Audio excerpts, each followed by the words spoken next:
Aujourd'hui, je vous embarque dans une chouette discussion avec Anaïs. Au programme, des réflexions sur l'art, le lien social et la santé mentale, mais aussi son expérience en tant qu'auto-entrepreneuse. J'espère que cette vidéo vous plaira, n'hésitez pas à la liker et à aller suivre Anaïs sur tous ses réseaux sociaux que vous trouverez en barre d'infos. Et moi, il ne me reste plus qu'à vous souhaiter un bon visionnage.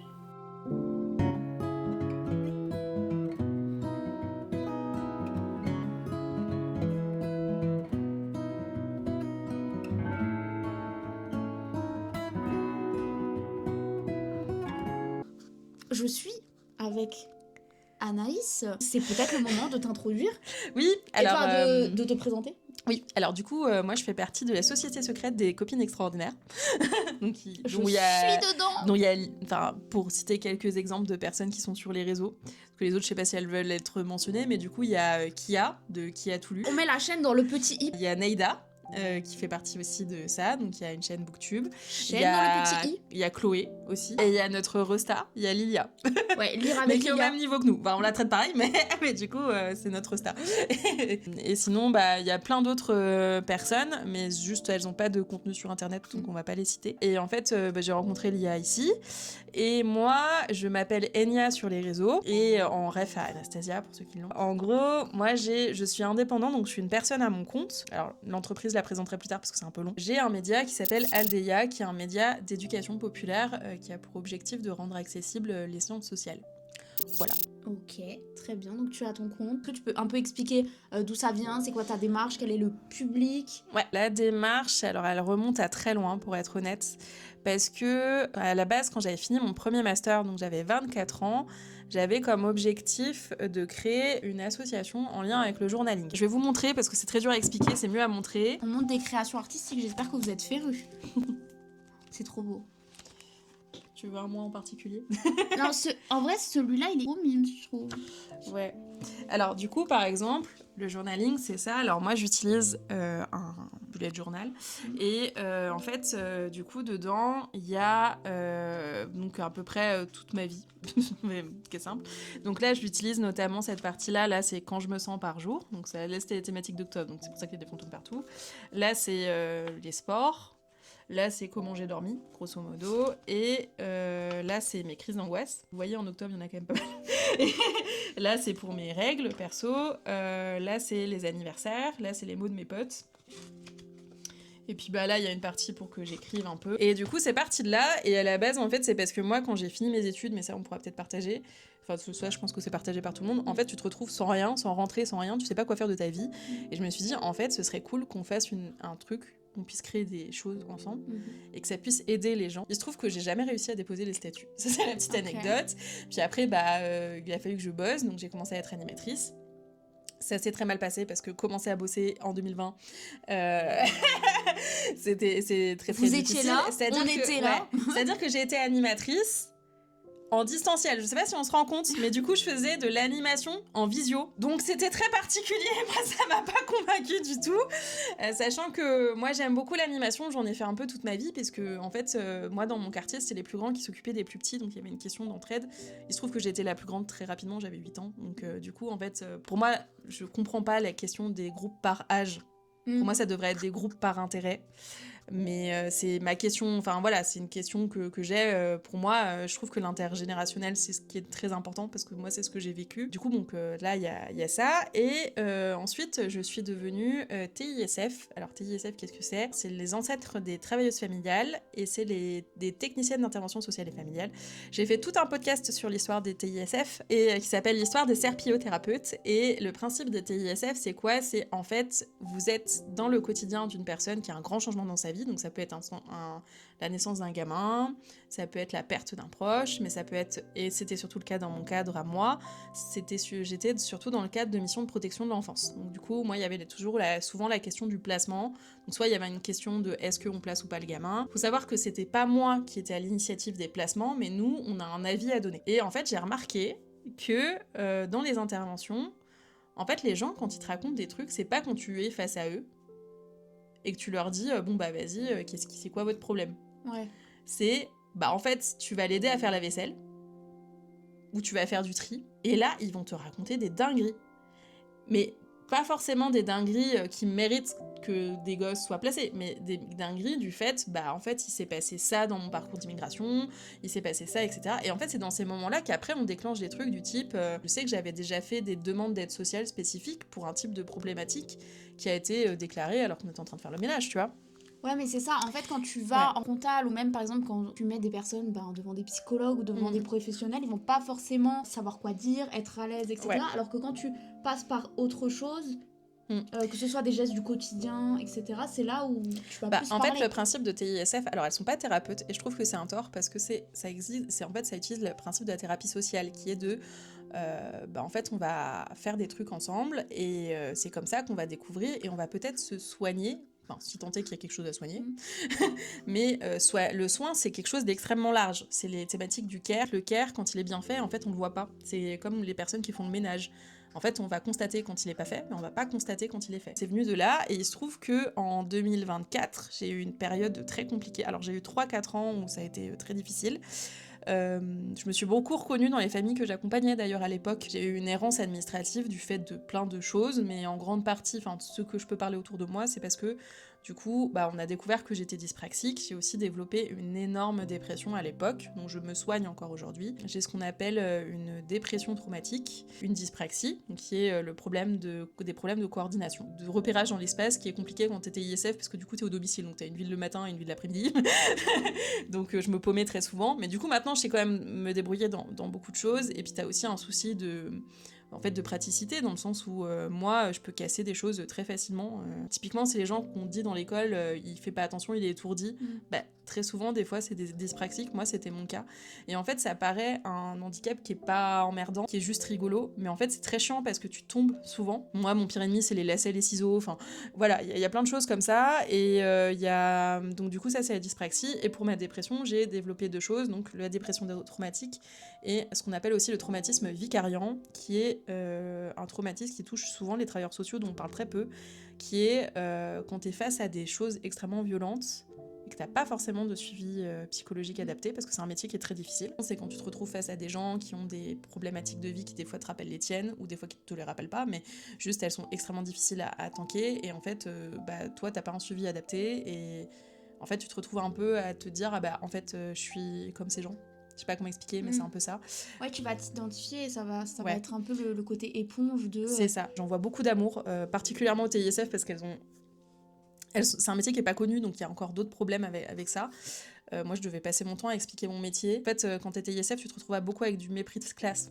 T'as à peu près le même problème que quand t'es auxiliaire de vie ou quand t'es AESH dans les écoles. Dans le social, il y a beaucoup de questions de pouvoir. Il y a aussi beaucoup de questions de contrôle, mais il y a aussi beaucoup de questions de... En fait, on peut pas aider les gens. Parce que moi, par exemple, j'ai été dans une partie où quand je suis arrivée, ça se passait bien à peu près dans mon travail, on avait une équipe stable. Ça n'a pas été le cas par la suite, mais ça regarde d'autres personnes. Et en fait, par exemple, nous, je sais qu'il y a eu une coupe des financements du département sur la protection de l'enfance, du fait du changement de personnes qui financent, enfin de bord politique. T'accompagnes les familles, ce que tu pouvais faire avant, tu peux plus le faire. Sauf qu'en fait, la particularité de la protection de l'enfance, c'est que tu fais des coupes, littéralement, sur la vie des gens. Mais genre vraiment la vie. Enfin, c'est-à-dire que les personnes qui sont placées, il y en a, ils ont pas de famille. Tu te retrouves face à un truc d'impuissance. Et qui est assez impressionnant, que moi, j'ai pas supporté, personnellement. Donc, en fait, c'est arrivé de là. Et en fait, moi, j'arrive... Je suis un peu au bout de ma life. J'ai un master à passer parce que j'ai repris des études de master. Parce que oui, quand on fait un burn-out, on refait un master. C'est une très bonne idée. Donc, c'est ok. Mais en fait, je l'ai fait parce que j'avais besoin d'un groupe qui me dise que ça va pas. Des gens que je connaisse pas qui me le disent. Et j'avais besoin de m'inscrire dans quelque chose. Et du coup, c'est pour ça que j'ai repris un master en ingénierie sociale à l'époque, qui est très bien, que je vous conseille à l'occasion, sincèrement. Et en fait, j'arrive et je me dis, mais en fait, moi, je suis pas capable de me remettre à travailler. En fait, il y a vraiment eu un truc j'ai une prise de conscience où je me suis dit, je ne peux pas. Parce que si là, je me remets à travailler dans un travail de salarié à temps plein, déjà à l'heure actuelle, quand tu signes un 35 heures, c'est un 45. Quand tu signes un 45, c'est un 50. Et quand tu signes un mi-temps, c'est un 35 presque. Et en fait, c'est-à-dire que moi, je pourrais plus aller chez le psy, donc je pourrais plus m'occuper de ma santé. Et aussi, je peux pas tenir la cadence. Parce que c'est-à-dire qu'avec ma dyspraxie, il y a des grosses périodes de fatigue, avec la dépression aussi, et ce qui fait qu'il y a des alternances comme ça. Et en fait, autant il y a des moments où je peux te faire un tunnel de taf, mais alors incroyable, autant il y a des moments où je peux pas. Et c'est surtout qu'en fait, je me suis retrouvée face à un truc où je me dis, mais moi, ce qui m'intéresse, c'est le lien avec les gens, c'est créer des trucs avec les gens. Et force est de constater que dans toutes les structures, on peut pas le faire en ce moment, parce que le tournant politique fait qu'on ne peut pas le faire. Donc ça, c'était le postulat de départ. Et à l'époque, avant d'avoir cette réflexion, quand j'allais pas bien, j'avais acheté à l'époque le carnet de lecture, c'est parti de là, hein, vraiment, le carnet de lecture d'une influenceuse très connue, et qui m'a beaucoup aidée dans ma dépression, d'ailleurs, je lui ai dit. Et sauf que le problème que j'ai eu très rapidement, c'est que, en fait, moi, comme j'avais du temps, je lisais beaucoup. Et ça me faisait chier parce que je pouvais pas rajouter des pages. Donc, j'ai créé une boutique qui s'appelle La Filleule de Gaby, qui fait des carnets de lecture numériques et imprimables. Voilà. Et ce qui fait que si vous l'achetez une fois, vous pouvez le réimprimer autant de fois que vous voulez. Et l'avantage d'un classeur, c'est que vous pouvez rajouter beaucoup de choses. Voilà. En fait, ça permet plusieurs choses. Donc, ça permet déjà de faire du journaling guidé, c'est-à-dire que t'as pas besoin d'avoir énormément d'imagination pour le faire. Oui, il y a une partie film et série, du coup. Et voilà. Et il y a une partie comme ça. Et en fait, ce qui s'est passé, c'est que je me suis dit, bah en fait, je vais faire mon propre carnet de lecture parce que je suis tout à fait en capacité de le faire. Donc, j'ai lancé une boutique Etsy qui s'appelle La Filleule de Gaby. Gaby, c'est qui ? Gaby, c'est mon parrain qui est décédé l'année de mon burn-out. Et en fait, c'est quelqu'un qui est très important dans ma vie parce que justement, il m'a montré que j'étais en capacité de survivre à beaucoup de choses et il est très important dans ma vie. Enfin, de manière générale, il a été important dans la vie de toutes les personnes qu'il a croisées, je pense. Et du coup, c'était pour lui rendre hommage que j'avais donné ce nom de boutique. Et je me suis dit, bah, je vais faire des trucs typiquement numériques. Comme ça, les gens peuvent les réimprimer autant de fois qu'ils veulent. Ils peuvent les garder à vie. Et s'ils veulent revenir pour en acheter d'autres, ils peuvent. Et aussi, j'ai développé, parce que quand t'es dyspraxique, En fait, moi, dyspraxique, il y a une autre difficulté. C'est que, par exemple, pour utiliser un appareil, c'est comme si n'importe quel appareil, tu devais lire une consigne Ikea pour le comprendre. Alors, ceux qui ont déjà monté des trucs Ikea le voient. Et en fait, ce qui s'est passé, c'est que je fais du coup des tutoriels pour tout. Et je me suis dit, bah en fait c'est pareil, moi j'ai beaucoup remarqué des gens qui n'ont pas accès à leurs droits parce qu'ils savent pas où les chercher. Donc du coup j'ai fait, dans la boutique de La Filleule de Gaby, il y a aussi un tutoriel pour faire des dossiers MDPH, pour faire des trucs. Et comme j'ai rencontré une pluralité de publics, des personnes âgées, des personnes en situation de handicap, des personnes migrantes, des personnes sans papier, en fait il y a des aides pour eux, mais sauf qu'ils savent pas où la chercher, ils sont mal renseignés. Et certains travailleurs sociaux qui... il y en a des très bien, il n'y a pas de problème, mais certains travailleurs sociaux ne sont pas assez formés et ne savent pas, ou des fois ne les proposent pas pour X ou Y raison, et ne savent pas où chercher forcément. Moi, je me suis dit, bah, on va commencer par là. Je vais commencer par faire des carnets de lecture où les gens peuvent prendre un moment pour eux, 5 minutes, dans des quotidiens qui sont quand même très fournis, pour faire des dessins, etc. Et s'ils veulent des tutoriels pour les MDPH, machin et tout, bah en fait, je vais leur proposer dans ma boutique. Voilà, donc ils sont quand même moins chers. Comme ça peut leur éviter éventuellement une errance sur des trucs administratifs assez conséquents. Et ils peuvent peut-être les avoir plus rapidement. Donc ça, c'était le premier truc. À savoir que la carnet de lecture, ça a pris une proportion... alors même si j'en ai pas vendu tant que ça... Je peux le montrer, le petit, j'adore. C'est le même design que les feuilles imprimables, mais du coup, c'est en format... en format carnet. Mon amie Kia, du coup, mon amie Kia qui est aussi ta copine, qui a lancé une librairie, m'a proposé, parce qu'elle aime bien mes carnets, comme je fais des ateliers souvent chez elle, et en fait, elle m'a proposé, comme elle a vu que des gens avaient bien aimé, elle m'a proposé de les imprimer et d'en faire des petits formats comme ça. Voilà. Trop chou. Et d'ailleurs, j'en ai d'autres que je vais te ramener, mais du coup, les autres de Noël, ils sont arrivés. Et ils sont en vente exclusivement dans sa boutique, en physique, du moins. Sinon, en numérique, vous pouvez typiquement les acheter sur la boutique, il n'y a pas de problème. Et justement, arrive du coup Anabi, parce que... Autre entreprise, autre casquette, autre... Ouais, alors la Filleule de Gaby fait partie de Anabi, faut savoir. Ça fait partie de... Et en fait, Neida, qui est notre copine, m'a dit, en fait, la Filleule de Gaby, ça fait boutique Etsy. Je lui ai dit, oui, c'est le principe, c'est l'idée. Oui. Et elle m'a dit, ouais, mais en tant qu'entreprise, je comprends que tu veux faire un truc lié avec ton parrain, mais c'est vrai que c'est un peu étrange. Et enfin, elle m'a pas dit ça comme ça, elle m'a dit ça mieux que ça, hein, tu vois, parce qu'elle prend... Enfin, elle est beaucoup plus pédagogue que ça. En fait, elle a commencé à prendre le prénom de mon prénom, qui s'appelle Anaïs, et le prénom de Gabriel, donc mon parrain. Et en fait, elle a fait des mélanges, et est ressortie Anabi. Ce que je trouvais intelligent, parce qu'en fait, c'est vrai que mon média s'appelle Aldeia, et en fait, j'ai tendance à mettre des trucs avec la première lettre de mon prénom un peu partout. Donc, du coup, je trouvais que c'était assez logique, donc est venu ça. Et je me suis dit, bah, en fait, moi, ce qui m'a aidé, c'était de faire un truc collectif. Donc, ce que j'ai fait, c'est que j'ai des ateliers. Donc, à Trait d'Union, le 34 rue des Camélias, le mercredi après-midi de 14 à 16h, où on fabrique des trucs. Le premier est gratuit, le 10e est gratuit. En fait, tous les 10, c'est gratuit. Et on fabrique des trucs. Et l'objectif est aussi, en fabriquant des trucs, d'apprendre à connaître les gens. Et comme ça, s'ils ont des problématiques sociales, je peux les accompagner. Alors moi, c'est ce que je leur dis à chaque fois. Si vous avez besoin d'attestations comme quoi vous venez ici, je peux vous les faire gratuitement. Et si vous avez besoin de renseignements, je vous explique où vous rendre. Par contre, l'acte est payant. C'est-à-dire que si moi, je dois faire des recherches, si moi, je dois appeler des gens, si moi, je dois remplir des dossiers, ça par contre c'est payant. Voilà, il y a un suivi et ça, moi l'avantage aussi, parce que ça on le sait pas assez, mais là, dans le social en fait c'est découpé par secteur. Donc ce qui fait que par exemple si vous déménagez d'une ville à une autre, et bah, tout votre système de travailleurs sociaux va changer. Et moi l'avantage c'est que comme quand j'étais TISF, comme je suis à mon compte, là actuellement, bah en fait si vous commencez avec moi, je peux rester sur votre dossier. Okay. Je tiens à préciser ça, parce que ça c'est aussi pour ça que j'ai proposé une partie accompagnement du coup dans la partie ça. Mais par contre du coup, moi j'ai moins de dossiers, donc je peux... ça veut pas dire que forcément vous aurez le résultat attendu, mais par contre ça veut dire que ça peut se débloquer aussi plus rapidement parce que je passais plus de temps sur votre dossier. Enfin voilà, il y a ce genre de choses.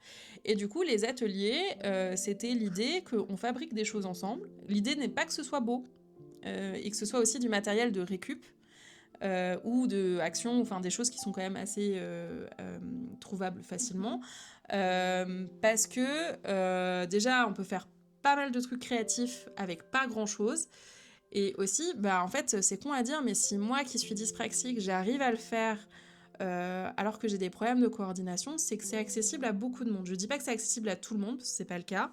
Il y a des gens qui peuvent même pas bouger leurs mains, donc enfin voilà.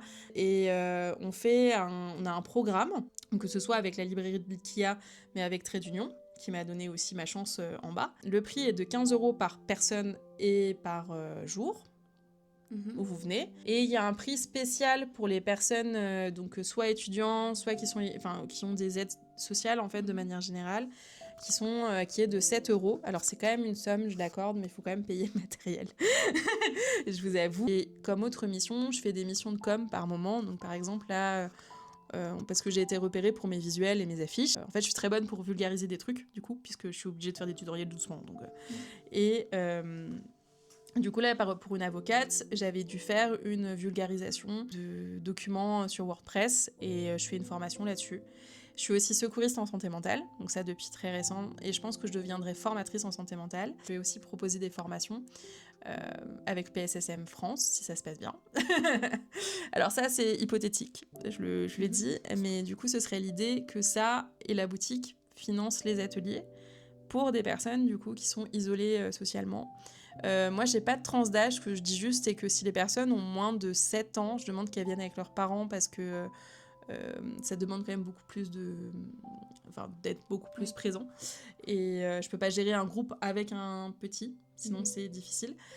Alors que s'il a un adulte avec lui, il y a pas de souci. Mais sinon, en fait, s'il n'y a pas de tranche d'âge, il n'y a pas de limite d'âge, il n'y a pas de limite de handicap, ça je tiens à le préciser. Ouais, du coup, est-ce que, par exemple, au niveau de tes ateliers, bah, tu prends soin quand même d'avoir des groupes assez hétérogènes avec... Tu fais pas des groupes spécialement enfants, spécialement pour des personnes qui ont oui, tout le monde est mélangé. Tout le monde est mélangé. Tout le monde est mélangé, ça c'est l'idée. C'est que tout le monde est mélangé, parce qu'en fait, quand tout le monde est mélangé, tu peux aussi favoriser l'entraide. Et moi, c'est un truc, en fait, c'est quelle société on veut. Moi, à l'heure actuelle, je veux une société comme ça. Donc, où on a la place d'être gentil, notamment.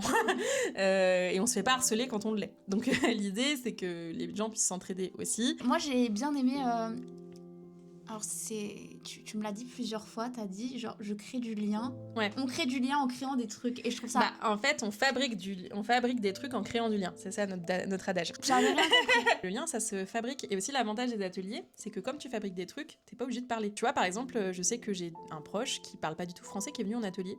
Et en fait, alors du coup, tu te démerdes, tu mimes avec des mains et tout machin. Mais du coup, elle a pu assister à l'atelier. Il y avait aucun souci. Et tu vois, elle a quand même créé du lien avec l'autre personne qui était là. Parce que en fait, ils fabriquent des trucs, donc ils font un truc collectif, de toute façon. Donc il y a ça, et puis il y a aussi l'autre truc qui est que si toi t'es en dépression et que t'es dans une période où ça va vraiment pas, où t'arrives pas à parler, tu peux quand même venir. C'est pas gênant. Et en fait, c'est aussi pour montrer que l'artistique, c'est accessible à beaucoup de gens.